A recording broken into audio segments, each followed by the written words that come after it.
You're listening to The Adventuring Party, talking about gaming the Irish way.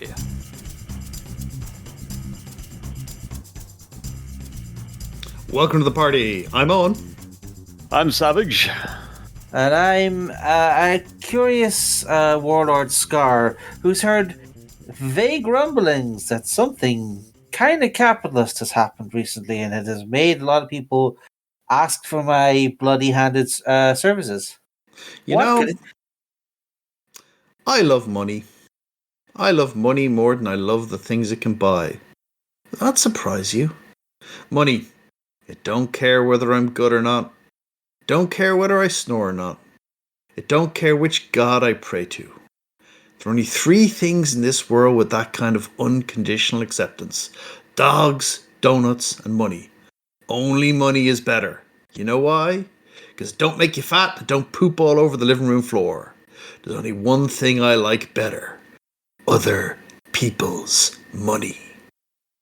That is Lawrence Garfield's monologue opening the film Other People's Money, ably played by Danny DeVito at the time.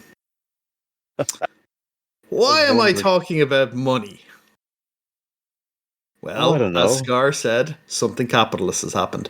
But we're going to have to roll back the clock a little bit about that, because we're going to have to talk about gaming companies. And gaming companies looking like they have good returns, which finds you companies that will buy other companies to amalgamate them. Or deep mists of time, say about 2 years ago. It's a little more than that, but yeah, we're going to have to talk about Embracer Group, and we're going to talk about Embracer Group split up, and what that actually means for the gaming industry, as far as we can figure it out, because we're not experts. I am not a money guy. I do not get it most of the time, but I've dug into a little bit, and if there are some games you are thinking about buying, but are kind of on the fence about, I might pick them up, because in 18 months, or a little less actually, they might be going away for a bit. Not forever, but for a bit. I have a slightly different take on that. I think we're largely reading the same tea leaves, though. Now there's an old adage: in a buyer's market sell, in a seller's market buy. But that assumes you're well cushioned enough to ride out the hard times. You know, C-suite and above. Scar, any shape you want to put on this before we launch into our prepared statements for the investor classes? Well, to maybe put aside the facetious premise for a bit, I have heard a bit about this. As you know, it's been a few days since the whole thing came out, and it's the kind of thing where we in the gaming industry don't like to talk as much about the big forces, and we like to pretend we're still a small, scrappy company, or we're industry served by small, scrappy indie companies. When actually, there's a lot of big players around. That the whales in the kiddie pool, as it were, and it bears paying attention to what they do, and this one does not look good. Do any of you remember the Warhammer living card game from FFG? Vaguely. FFG, there's a name to conjure with. Big dogs back in the day held many important licenses, and all of a sudden, a bigger dog. Oh, absolutely. But this is where we have to go back to. We got to go back to about 2014 on this one. This is where it starts. So Nothing it else always bad starts happened in 2014. Very small. Yep. There used to be a 40k LCG. There used to be a Warhammer LCG. There used to be a series of 40k and Warhammer board games put out by Fantasy Flight Games. And in 2014, that all comes to a sudden halt when FFG are acquired by Asmodee, a French publisher. At which point, in Games Workshop's mind, FFG went from a cute tiny company that they were fine licensing out their content to a competitor. And they pulled the licenses. So up to that point, you got to remember, FFG was publishing the 40k RPGs. It was just started out Dark Heresy 2nd edition. They'd done all their other family at that stage. Then the original Dark Heresy, which started out with Black Industries, but it moved rapidly over to FFG. They'd done Rogue Trader, they'd done Death Watch, they'd done Only War, and they'd done Black Crusade. And they were just starting to do Dark Heresy 2nd edition, which was a refinement of the original Dark Heresy system. And they get about kind of 5 books in, and then the whole thing comes to a crashing halt. The very nice Forgotten Stars board game, the 40k4X, the expansion was finished design work on it, ready to start going to print, and this all happens, this pulls. Why? Because Asmodee was seen as a competitor, and Asmodee go on a tear acquiring gaming companies. Now, they get FFG. They get Days of Wonder. They get Z-Man Games. They get Atomic Mass Games. They start hoovering up everybody or creating subsidiaries to run stuff. Mostly European or somewhere? A lot European. There was a year, I think it was 2014, 2015, in Essen, where there were a bunch of smaller board game companies, and Asmodee suits would come up, and a transaction would happen where the company was acquired, and the company would often have a stand with their game on it, and these little sticker guns would come out, and they'd bought the company. Click, little Asmodee logo on the box. Click, little Asmodee logo on the box. Click, little No, I'm not kidding. This went down. You know? It's Hell's Angels would term it as a patch over. Yeah, it was like basically they came in. There'd be a lot more drinking and fighting and excrement involved, but eventually you would end up with the bigger gang's tag on your back. And this was the case. Sticker guns a little more genteel, but the sense of muscling in is all still there, really, if you just look past the financial statements. Yeah, and they were on a bit of a rip. Asmodee were spending money like it was other people's. Like it was other people's, or it was going out of fashion, or something that was up with it. And then they did a big reorganization. And Asmodee effectively went, we've got this board game company, and this board game company, this board game company. Okay, you guys are still going to make board games. FFG, you're making card games, and you're making war games, and you're making RPGs, and you got a very lucrative Star Wars license for those. So we're going to take all your RPGs off you.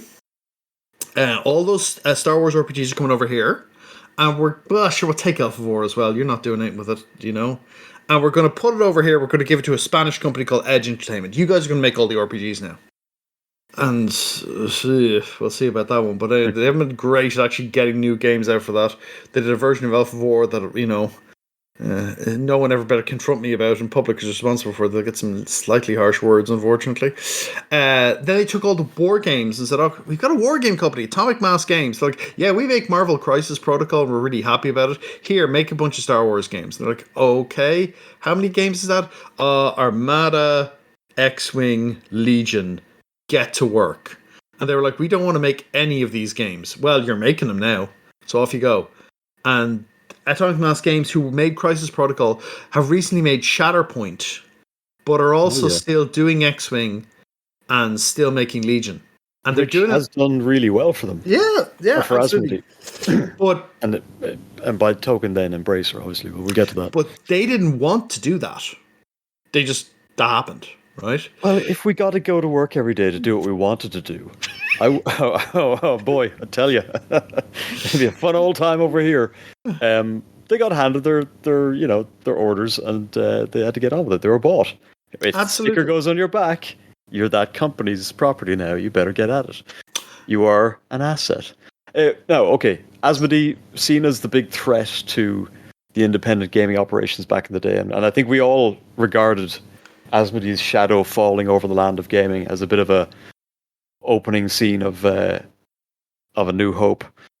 But to their credit, at the time when they were acquiring companies, they apparently didn't just go in and shutter all of the sort of HR and admin guys immediately. There was a few years of grace Well, they probably because they were too busy restocking the sticker guns, but they did leave a lot of the admin people in place for a while, even if they were changing the projects that the companies were working on. So someone gets shuffled. Someone has to go and start drawing Darth Vader instead of drawing Captain America. But there was a in the face of what we're seeing now, there was a certain grace to how Asmodee did some of what they did. Anyway, back to you all. And what they hoovered up a lot of big game lines. Now, it's slightly funky with this because some of these games are really big because they're licensed games, and some of these big games are really big because they're very influential board games. So they've got Seven Wonders, they've got Carcassonne, they got the license to Catan, they have Diplomacy, they have Dixit, they have Dobble, they have Hanabi, they have Jaipur, they have Pandemic, they have Splendor, they have Werewolves of Miller's Hollow, they have Ticket to Ride. Right, they've got a lot. Do they have Days of Wonder? Yeah, they Days of Wonder. That's why they've got all the carcass. They've got all the memoir stuff wrapped up as well. It'll matter somewhere. Memoir is GMC now, isn't it? Or it's not quite. No, it's not. Ancient Battles and stuff. Is it? You probably have Memoir and thing. Oh, well, Richard Berg is excuse my language, folks, but he's a bit of a design slattern. He'll make the same game for anybody. Absolutely, he's a cool. That's more power to him. Richard Berg, a nice guy. He's a koosh. He's going to go off and do his, I got to put cards down and we'll move blocks around, we'll roll some dice. Oh, yes. I've got the basic formula around. He's basically remade the same game system with a few different companies now, but I think Days of Wonder had the one that's probably the most supported, which is Memoir 44. I know one of our dear listeners and sometimes contributors, Kindermord, is it? No, what do we call him? No, Conrad Kinch. Yep. Who has probably single-handedly put at least one of Borg's dependents through higher education. But yeah, let's go. Okay, so they've got everything. Basically. Yeah, and they start to kind of consolidate and shove stuff out. There was a rumor going around that they were looking to buy WotC, or at least buy Magic.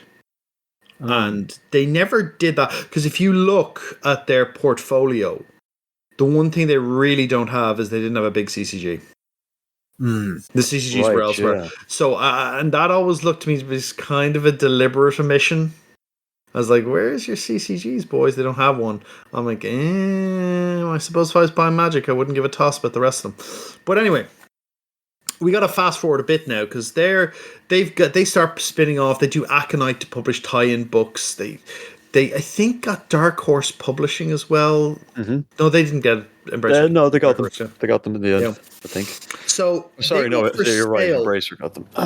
They go for sale basically in early 2018, about 1.2 billion, and then in 2021 they're up for 2 billion euros. The pandemic, the early stages of it, were very good for certain types of hobby game, where hey, let's buy some board games because we can play those at home. And Embracer Group, who are a big game and media holding company, bought it for 2.75 billion. They also got Miniature Market at the same time. So Embracer hoovered up a vast quantity of assets. They had like 10 operating groups there. And big names in there. Dark Horse Media, THQ Nordic, you're talking big stuff. Asmodee have come in and sort of done a big fish on the gaming sphere. Yeah. The tabletop gaming sphere. And then a bigger fish, Embracer Group, came along a couple of years ago, was it? And bought 2022, added them to their portfolio of books, movies, video games. Probably most densely sort of invested in video game and video game publishers. Like they just started buying. They bought the people who paid the people to make games. A lot of IPs. Yeah. Tomb Raider, Deus Ex, Thief, Legacy of Kain, Saints Row, Borderlands, Metro, Dead Island, and a lot of these Kingdom Come, Deliverance, which just announced its sequel that's going to release this year, which apparently is locked in. For any people out there with younger people, the Little Nightmares franchise as well, which is heading towards its third game now, wildly successful. I'd expect to see a movie based on that anytime now. So lots and lots of big They got Gloomhaven in the mix there as well, didn't they? I don't know if that's No, video Isaac game. Childers have not gotten. They don't have Gloomhaven. That's got still the video that's game, but yeah, they might have video game, but they don't have Childers Oh, and stuff. gotcha. Like, because the thing about that is, if Isaac Childers sold in Gloomhaven, Isaac Childers could go away and make Waterhaven pretty quickly. Like the thing is, that's one of the ones where the brand is heavily linked to the creator. Still, it'd be like buying D&D off Gygax in the mid 70s. You would get some cachet, but Gygax could just go off and make a new game. And it's still like he's still very much seen as the genius creator. Yeah. Which is one of the interesting wrinkles on this whole thing. They got Middle Earth Enterprises, which is all the media rights for Lord of the Rings and The Hobbit, or at least a lot of them. Amazon licensed some stuff, but I think Amazon didn't exactly license what they thought they were licensing, which is kind of funny. What a mess. Yeah. So they were buying up stuff hand over fist. Again, like money's gone out of fashion, because the Kingdom of Saudi Arabia's public investment fund was meant to buy this whole kit and caboodle in the towards the end of 2022. Mm-hmm. And that was agreed, and then it fell through, presumably because the KSA had a bunch more journalists to arrange the murder of, and that was taking up the money at the time. The Saudis are basically have spent the last 50 odd years pouring oil onto the sand in the hope that a garden will grow in the desert. Only time will tell. Only time will tell how that works out. But as one movie, I can't remember the name of it now, but there's a line in that movie that says, look, 100 years ago, my ancestors were fighting each other on camelback with swords, and 100 years from now, we're probably going to be doing the same thing. It's an interesting line, goes up as fast as it goes down, kind of situation up in Saudi Arabia. What a joke of a country. The only problem is the slave labor and the horrible human rights and the profligate waste of valuable resources in an effort to make one princeling feel ever so slightly bigger than another. What a wretched bunch they are. If you would like to say any more political insights, come join our Discord. Just so long as none of them listen to this, we should be grand, Even if they do, f*** them all. I think come after us, but what they did, Sure. They bought us up, off. Oh my god, how much? €20. Damn, more than I thought. But anyway, these are not a good bunch of guys, and they're buying this to control IP stuff and garnish the name, the Hobbit in the glorious kingdom of Saudi Arabia, that kind of thing. I don't know what's going to happen. I'm sure there'll be a lot of nice little sport washing or the equivalent with games. I don't know. Catan in the desert. Oh, everything's at 11. I don't know. They'll do something. But anyway, that was what they were meant by that, and they didn't. The hell with them. You can't buy cultural relevance as much as you might try. No, you can just host the Olympics. They are a gas station masquerading as a world power. To hell with them. Absolutely. Okay. But what it means is that suddenly Embracer Group was like, we've been spending all this money, and they have a significant amount of debt as a result. They have a lot of loans. And specifically, they started to reduce their debt. And by November 2023, they'd laid off 904 employees, cancelled about 15 projects, and their debt's gone down from 2 billion to 1.5 billion. And then they sold Saber Interactive and Gearbox Interactive. And a new company bought up all those guys. They also, a couple of gaming companies bought themselves back. Played Hat bought back Ashes of the Feeding Born at some point. I have to look up when, but a couple of the people bought their stuff back, basically off them. Mm-hmm. And they still have a lot of debt. They still have about, I think, effectively 1.5 billion, a little more than that, in debt to get rid of. And a couple of days ago, at the end of April, they announced they're going to split into 3 separate publicly traded companies in the next 2 years. Asmodee was going to get the board and card games. Coffee Stain and Friends was going to be the indie game publishers and studios. And Middle Earth Enterprises and Friends is the legal successor to the Embracer Group, and basically is the AAA titles. I think I saw a Care Bear movies and Friends once. Yeah. Something like they'd run out of good ideas, so they were like, and know. what perfunctory naming for these buckets of assets they're splitting up so they can dump debt somewhere that they don't have to deal with it. So they split it up this way, and the way I'd look at it is that most of the valuable IPs are in the Middle Earth Enterprises and Friends sash, or some are in the Coffee Stain and Friends sash. And Asmodee is the bit that makes the most money, kind of, but has the least kind of IP stuff going on with it. These are mostly games, established brands, but they in themselves, like, you can't license most of this stuff out. Catan's a fine game, but like, is anyone going to make a Catan movie? We're not expecting to see a Margot Robbie Catan movie anytime soon. I kind of doubt it. Maybe someone. She's busy on Monopoly, reputedly. Yeah, that's in the works. Yeah, maybe someone will. I heard that in the shower this morning. I thought, okay, first of all, interesting. Margot Robbie's kind of stepping into that producer chair, and would the Monopoly movie be like? What are other board game adaptations we've had to movies, like The Sims or whatever? But I thought, wait, what if her intention, the crafty operator that she is, what if her intention is to make a movie about the origins of Monopoly? A bit like that'd be great, TV actually. Show.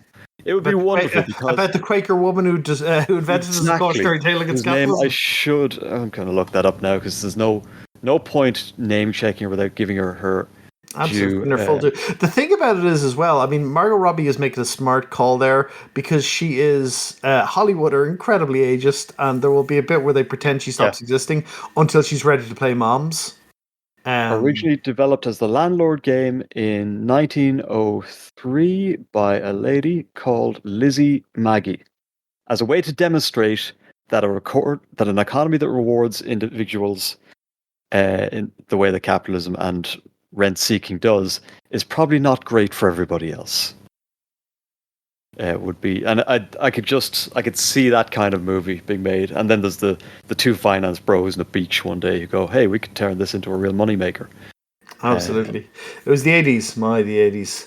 Now, just about the debt for a second. What happened was the debt here. They spun off these three properties, and they had an Embracer loan of 8 billion SEK, the Swedish currency unit. SEK. Swedish krona, I believe. Yeah, and they took out they had 8 billion to pay back. They took out a loan of 10.4 billion SEK, or 900 million euros, and to repay that loan that was due in February 2025, and they have put all that money, all that loan, on Asmodee's books, and the press release call out that specifically Asmodee is getting this 900 million euro loan. It's on their books, and if anything goes wrong, there is no recourse to the rest of the Embracer group. Whoopsie. Well, I mean, this is a classic capitalist move. Isolate your failings onto someone's shoulder, someone other than you, and then walk away. So, to me, and the press release certainly phrases it that way, it looks like I am piling this debt on this one Viking warship with the dead king and a bunch of oily rags. And whatever happens. You know? Okay. And so let's for me, I just want to do the last couple of numbers on this, right? Because it's actually important. The new loan is due in October 2025. So the old loan was February 2025. This new loan is October 2025. This is a short-term loan. This is due, right, in 18 months. Yeah. That's 8 more months than they used to have. Money-wise, you are paying interest on this loan. And I think basically they take in about, I think, 44 million or so a month, Asmodee. And there's no way they can service this. They could service about half of their revenue will be taken up servicing the interest on this loan if it's an 8% loan. Now, some people are saying, oh, no, they wouldn't negotiate better terms than that. I think if you go to a bank and say, this is what we're doing, this is what we want the loan for, the bank are not going to go, well, that seems like a low-risk prospect. We'll give you a 0.5% interest rate now. I think you're paying above the odds for that loan. I think you are. Now, can they keep rolling this financing up, picking up new loans and new loans and new loans to pay off the old loans? Yeah, but this is going to bleed most of Asmodee's cash. Yeah. And so Asmodee, and you've already started to see it happen, will need to cut back on expenses. So if you look around, Asmodee are cancelling a lot of their prize support for organised play at the moment. A lot of the organised play, they'll collapse the Worlds thing as well, won't they? Yeah, and I think they're going to roll back a lot of stuff to cut costs. They're going to cut back on price support. They're going to cut back on things. Might see some price raises for stuff. You might see some games start to print on lower quality components, like cheaper cardboard, smaller boxes. Probably see reprints though. So if there's something you will in your collection, for the moment you'll get stuff. But if you are if you're paying card games something, the card stock could get cheaper. And the cardboard could get Hello Wizards. Yeah. And that's trash. Oh, they're terrible. And that's the sort of thing that could start happening now, where they're going to start trying to cut costs. Oh, we could shave, a 0.5 millimeter off the thickness of this card, and we'll save this much money. And hey, sure, we'll keep the peasants paying the same amount. So you may start to see the quality of certain components start to suffer in newer printings of the games as they try and cut back to kind of keep servicing this debt. Now, some people are saying, oh, this is all just, this is just silly financial stuff. I'm a financial analyst. This doesn't mean anything. I really think that's very short-sighted. And they're saying you're being monstrously cynical if you think this is being set up to fail and take all the debt with it. And I'm like, their press release makes it sound like it's being set up to fail and take all the debt with it. It's basically, it warns everybody this is what we're going to do. It's got to be pretty. It's got to be pretty cold soup for anyone who's working in those companies that are now under Asmodee. Many of whom would have formerly been under Asmodee as well. So let's put a name. Let's name the architect of this particular mess. The CEO of Embracer, one Lars Wingfors, and if I pronounced that wrong, I don't give a damn. He can get wrecked. Is the largest shareholder and intends to form, this is from the press release, intends to form a new long-term ownership structure, including the current holdings in Embracer Group, approximately 20% capital, 40% votes, and will remain a long-term, active, committed, and supportive owner of all three entities. So it's not just that he's putting his boot on the neck of one of these asset buckets. He's also retained a firm hold of the leash while he does so. I wouldn't trust this man to own a dog, never mind a company. But one of the things that strikes out to me is, as we're seeing that all this debt is going on Asmodee, at the same time we have this consolidation of IP. Isn't that consolidation of IP what got them there in the first place? Yeah, but this time they can win. Yes, look, consolidation. Like this sort of reminds me of the subprime problem, where you just keep packaging up stuff together, put the biggest name on the front, so that everyone thinks, oh, all the other properties in there are probably as good as that, right? And then sell it on. And yeah, Asmodee have some, so are the people who were running Asmodee at the time, and the other conglomerates who sold to Embracer, because they're not looking to. They weren't hitting the show floor with the sticker gun. That's little kid stuff. This is the world of big moves, finance, and IP ownership, and return on investment and shareholders and all the rest. Like they just bought up groups of stuff, and whatever's in there is sort of A tier, B tier, C tier, whatever. Put the A tier stuff on the front, sell it on, show the investors that. They recognize those big names: Star Wars, Lord of the Rings, Marvel. But keep selling. This really starts to look like the top end of the grift, and I think it's very telling that this is the guy who said something like. There's a couple of notable quotes recently, like some layoffs are something that everyone needs to get through. Okay. Or I could probably, I should probably come in for quite a large amount of criticism for all of this. And like, these are just sort of, these statements can trail off into, but I won't, but I don't have to deal with it. I'm fine. And as long as I can keep this grift going, I'm probably going to remain fine. And hey, I let the debt die off with those companies, and remember, those people and those jobs in those companies. And I'll still have the properties to turn around and sell to the next bunch of investors I can hoodwink into turning sort of cultural artifacts into subprime asset swaps. Pretty interesting. Yeah, and it's just like it just speaks of a certain level of business. Bankruptcy is the wrong word, because the creative bankruptcy in addition to the actual bankruptcy.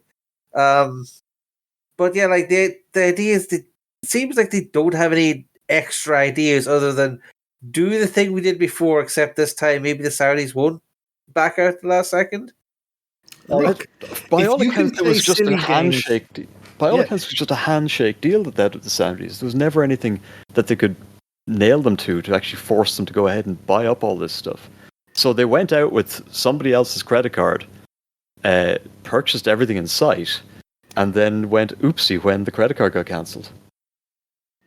Now we're looking at this. Is there another jobs? Is there another sugar daddy that they might have lined up? No one else is as dumb as the Saudis, and the Saudis have realized that no one else, that they're not even as dumb as they used to be. I don't think there's anyone else out there who's got the money at the moment to go around just financing Finbro faff and nonsense, which is what Embracer did, which is spout a bunch of hee-haw and persuade a whole bunch of people that the money they were playing with was good the next day. Okay, look, we should probably get... we've scared off our audience at this point. What, in real terms, if you were playing some of these games, what is the move here? If there's anything they've recently adjusted things so they have now a minimum of 100% MAP on their online sales. So you're currently the minimum pricing. So basically, you can't, like, normally an online retailer could sell at a 20% discount immediately, and they've said no, 100% now, which probably means like they're going to do some sort of sales on their website to try and generate money. My read of that was that their third-party retailers can't advertise those sorts of prices. They might still, you might go to the bargain bucket and still find, Ticket to Ride, Man United edition or whatever it is, in there for $1.50, but they can't put it out there as remind me, how does capitalism work? You price things to what the market will pay for it. You buy an essential service off the government, right?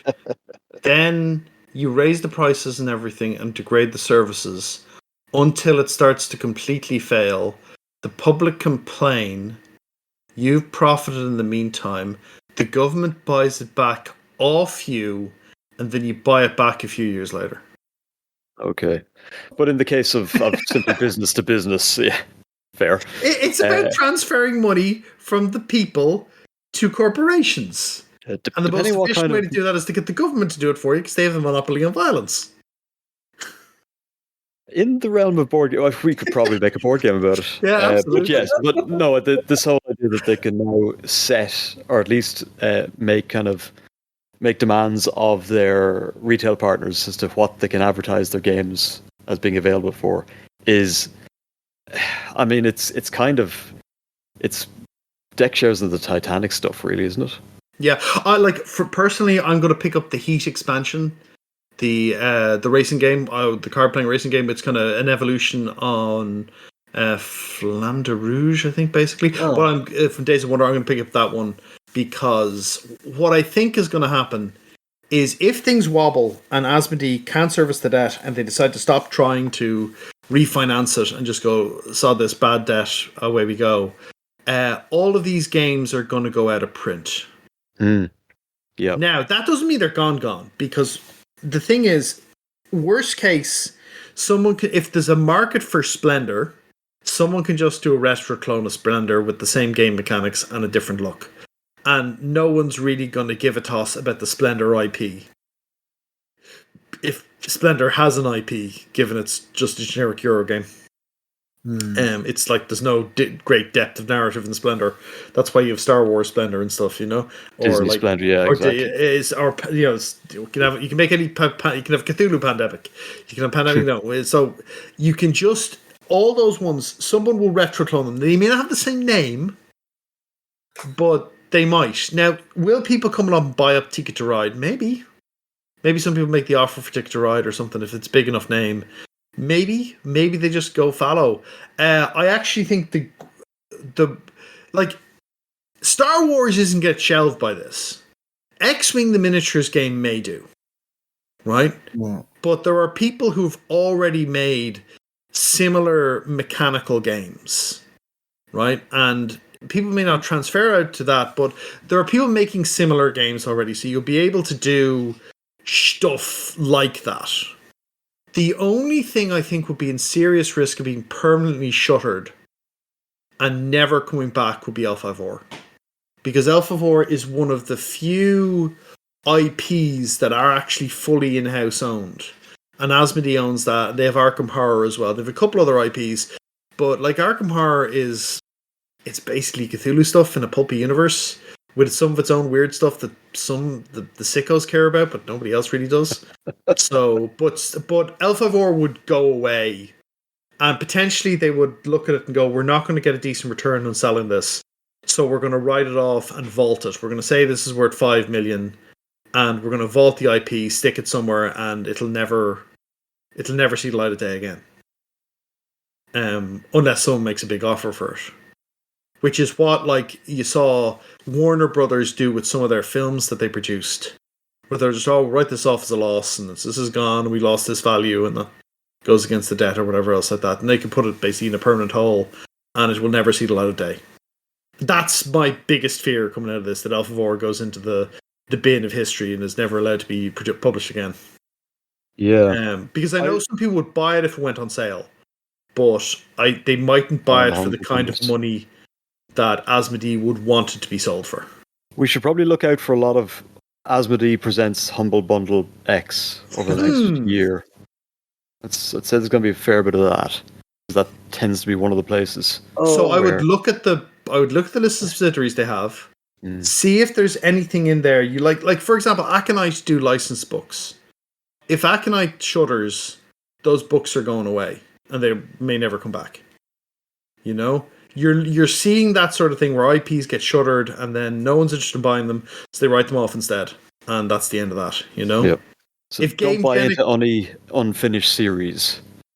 Well, you know, only if you're like, it might be fine. It might still survive and other things, but there will be a lot of uncertainty now about certain bits and pieces. And hey, maybe that'll drive some sales and help them out. Star Wars Unlimited, the card game, just came out. I'm not a big fan of it. I'm a Star Wars fan. I'm a card game fan. This one isn't for me. But that, like I was saying, FFG can't get a game to last more than a couple of years, guys. I'd be very, very reluctant to buy into it. And I would be even more reluctant about buying into it now, because that might just go away, you know?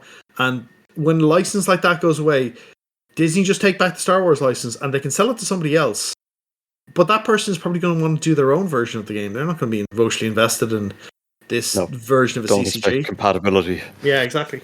Especially not in CCG space. So, Warlord, this got you sort of motivated, concerned, interested? I mean, I do want to, you know, raise armies, take skulls, and burn down every financial institution in the world. But you know, that's a Tuesday for me. So, yeah, I mean, for those not able to lay waste to continents, I'd have to say, yeah, Owen's advice is probably best. And I know watch out in case you end up with like something on what's the backer kit or it's some kind of like humble bundle style thing of just we're doing a big cut rate sale and do the usual thing of taking money from the future to because as we said Kickstarter? No. maybe a Kickstarter. A Kickstarter for the Asmodee Wonder Super Anniversary bundle of all their most marketable games. It's possible. Again, but like, well, we all hope that Actually, I mean, you're right though. Yeah. we would all hope that Asmodee, suddenly thrust into the role of scrappy underdog, where previously they were the big bullies. We kind of have this hope that Asmodee will be able to turn around or make some kind of cool new game that proves them all wrong and upsets Magic the Gathering and pays all their debt and all, or something fanciful like that. But if it's the same, if it's being run by the same company, even if Mr. Wingard, is slightly looser on the reins with the company that has all the debt, as opposed to the ones that has all the theoretical future shareholder growth. I would say that just the fact that he's connected to it would create that whole tone at the top situation where they're probably just going to keep making the same mistakes again. They're probably just going to try, raising their shareholder value or short their shares or convert in some other way to try to sort all this out. I mean, if you want to, the only conceivable Hail Mary pass that I can see happening is if they were to sell to Hasbro or whatever Hasbro's main rival is these days. Hasbro aren't buying at the moment. Yeah, they've got their own problems. They've got to prepare a golden parachute for Cynthia Williams, who just left after 2 years of basically upsetting everybody to no particular gain. Still waiting for that VTT, folks. Actually, so one thing you just said there, Scarr, about this one of the things that lots of established companies have been doing on Kickstarter is just sort of preparing the product and then putting it up there to garner, sort of get an idea of what the actual sales could be, and then sort of produce to that level. Yeah, they don't have their own version of what was it, Hasbro Direct or Hasbro Pulse? Hasbro Pulse. Yeah, they don't have a version of that, I don't think, but they could just make a deal with backer kit. Even with that, Hero Quest did end up sort of on the discount shelf after the initial sort of shine was off that rose. So Hasbro shelf warming expansions for days. True. They've had a good run on expansions for Hero Quest. It's sort of found an afterlife. Presumably, it's doing okay. But so Kickstarter being used by big operations inside Asmodee as a way of making sure that they're just in timing the product that they can deliver is probably something we can expect to see this for the rest of this year and next year, should they survive. Tangentially, obviously, Embracer have a lot of exposure in video games. The landscape for video games for companies that go under today in the digital delivery marketplace is pretty grim. So if you do look in the Embracer bucket and see one of your favorite games in there, if you own a copy, I would highly recommend you go and pirate it and have that put away somewhere on a drive or on a NAS or in some sort of storage where on the day they decide to yank them unceremoniously from the Steam store or wherever. Or the Epic store, because exactly. Oh, yeah. Then you still have a copy because it's been. I mean, you look over the garden fence into the video game world. It's been a bit of a year so far for those kinds of shenanigans, and I don't imagine it's going to get any better with news like this. Yeah. Right. So let's leave it there. I don't know. I'll put this episode out this week because it's timely. Right. Never mind the backroom talk. I think we've seen enough of the backroom talk. We'll get back to the evergreens and the theory crafting and all of that other sort of stuff next week. And if you're a member of the Saudi Arabian intelligence services who are looking for us to get us decapitated properly, you can join us on our Discord. Probably one of the best call-outs we've had in a while. Never let a corporation get their hands on anything you care about, folks. All right, this party's over.